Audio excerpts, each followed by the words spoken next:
Wow, Joe. Okay.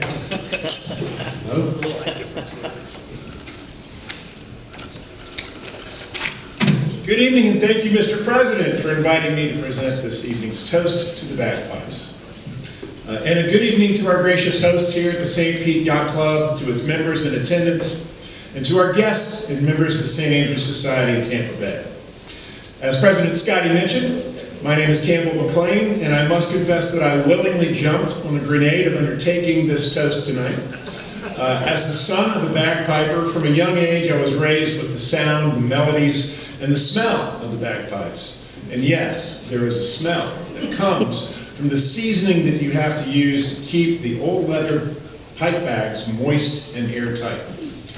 Then there are the reeds that would either split or would randomly stop working at the worst possible time, the drones that never stayed in tune, the mouthpiece that would eventually look like a chewed cigar, and, to be honest, lots of spit.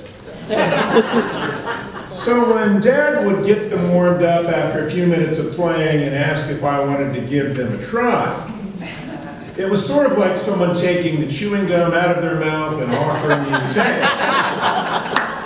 I would decline, which is why I'm not a piper. Still, I was excited to take on the challenge of this address because the bagpipes are something that I honestly love. As a result, I went about my usual process of scholarly research. And since this toast is being presented at a proper burn supper,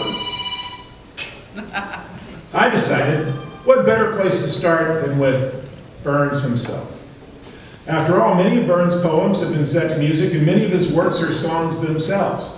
In fact, I found that for the low, low price of just £12.50, you yourself can purchase the complete Burns Piper with dozens of marches, jigs, and strathspeys, which reportedly should be every bagpiper's companion to a perfect Burns song.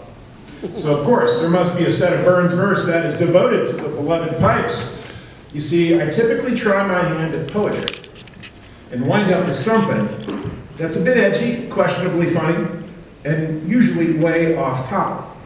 So instead, to honor all of you fine folks, I thought here on Burns Night I should play it straight and read something that honored the quintessential instrument of Scottish heritage and culture. So, out of the 559 Burns works that have been cataloged in print and online, I found none.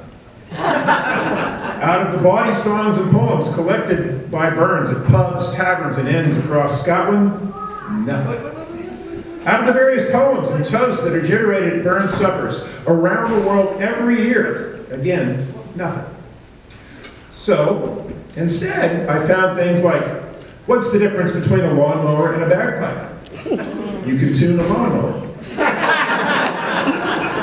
Why do bagpipers always walk when they play? Because moving targets are harder to hit. So there are plenty of jokes, and I'm sure that I could come up with something that waxed poetic about hot air, lots of blowing, and big pipes. But that could never adequately capture the heart of Burns. Instead, I needed a work that combined bagpipes with some of the themes that occupied so much of Burns' works. Themes such as love, specifically his love of women. Lots and lots of women. But let me tell you, you might be surprised at how few poems exist which combine the love of women with the melodious sounds of the bagpipe. Shocking, right? Suffice it to say that this endeavor was not going well for me. But then, while seriously rethinking my choice of this toast, I got lucky. I literally stumbled across that perfect piece of prose that pulls the concepts of attraction, romance, commitment, unrequited love, all together with a bit of amorous groping, and of course, the bagpipes. Perfect. And although it's the work of another, it's almost as if it was written for a Burns supper, and I believe Burns himself would approve. So here goes. It was 9 o'clock at midnight, at 3:15, when a turtle met a bagpipe on the shore side by the sea. And the turtle said, "My dearie, may I sit with you? I'm weary." And the bagpipe didn't say no. Said the turtle to the bagpipe, I have walked this lonely shore. I have talked to the waves and pebbles, but I've never loved before. Will you marry me today, dear? Is it no you're going to say, dear? And the bagpipe didn't say no. Said the turtle to his darling, please excuse me if I stare, but you have the flattest skin, dear, and you have the strangest hair. If I begged you, pretty please, love, could I give you just one squeeze, love? And the bagpipe didn't say no. Said the turtle to the bagpipe, ah, you love me then. Confess, let me whisper in your dainty ear and hold you to my chest.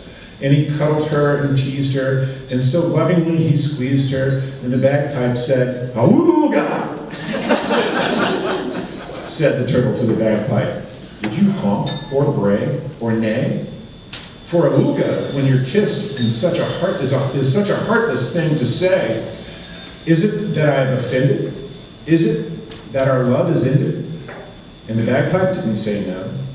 Said the turtle to the bagpipe, shall I leave you, darling wife? Shall I waddle off to Woden? Shall I crawl out of your life? Shall I move, depart, and go, dear? Oh, I beg you, tell me no, dear. But the bagpipe didn't say no. So the turtle crept off crying, and he ne'er came back no more. And he left the bagpipe lying on that smooth and sandy shore.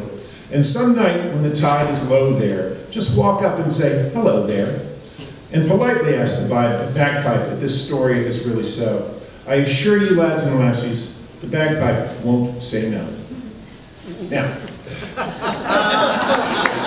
that is my Burns-ish poem. And this is the point when everybody will please be upstanding, because this is the toast part.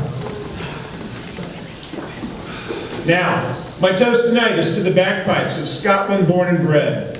Its sound has echoed throughout the ages, and its heroes to war has led.